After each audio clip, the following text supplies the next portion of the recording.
Santos. The topic that that I chose for my presentation, will be discussing the lasting impact the Mexican American War had on Mexican American communities.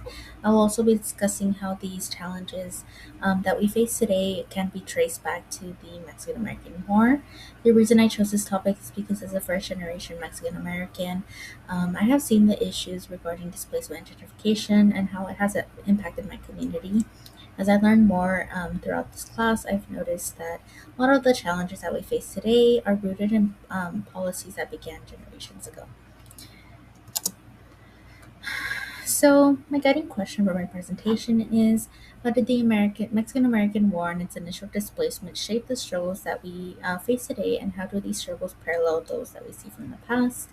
Um, I will be highlighting three key points that I noticed while I was researching my topic. I've noticed that discrimination and exclusion, modern gentrification, and housing policies all played a major role in shaping the struggles that we see today. So, to provide a little bit of background, the Mexican American War was the event that had caused Mexico to lose a lot of its territory. It led to the creation of the Treaty of Guadalupe Hidalgo. Within this treaty, there was promises that were made to the Mexican government, basically saying that the citizens that had already owned property within the territory that was now lost would be honored and their rights would be preserved. However, this often led to the creation of a lot of unkept promises. This also led to the creation of the sentiment that the border crossed us. So, following the war, there was a lot of early discrimination. As I mentioned, there were communities that had already had property, but soon overnight they became a minority. There was also a prevention in place that didn't allow these Mexican American communities to own property. This often was the result of the redlining districts. This also caused segregation in schools, which further was used as evidence to perceive these groups as minority groups.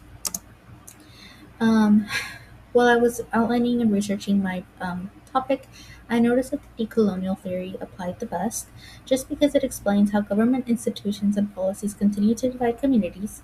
The policies that were in place often benefited white and wealthy communities, while in turn it was harming the communities and further suppressing them.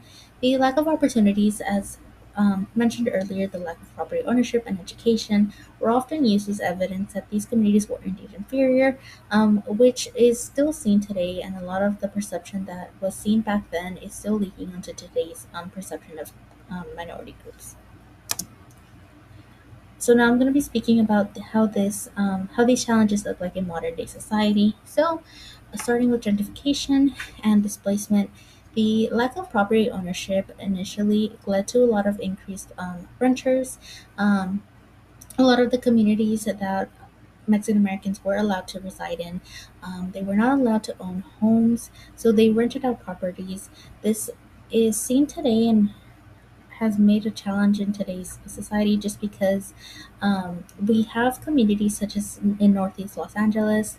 Uh, there are neighborhoods such as Highland Park where they were often Hispanic based, and now we have larger corporations buying up these apartment buildings, redeveloping them, modernizing the units, and then increasing the rental costs, which is further displacing them. This is also where my secondary source comes to play. The article I've linked at the end um, basically outlines the challenges that the community continues to face, as well as how activists are continuing to challenge this issue. Um, so, in short, the displacement did not end after the war. It actually shaped these struggles that we continue to see today. It has evolved into housing discrimination, redlining, and modern gentrification. Um, all in all, I feel like the challenges that we face today parallel the ones that we see from the past. And then finally, I have the references, the textbook, a reading source that I found on the LABC library website, and then the Spectrum News article with the Northeast LA gentrification issue.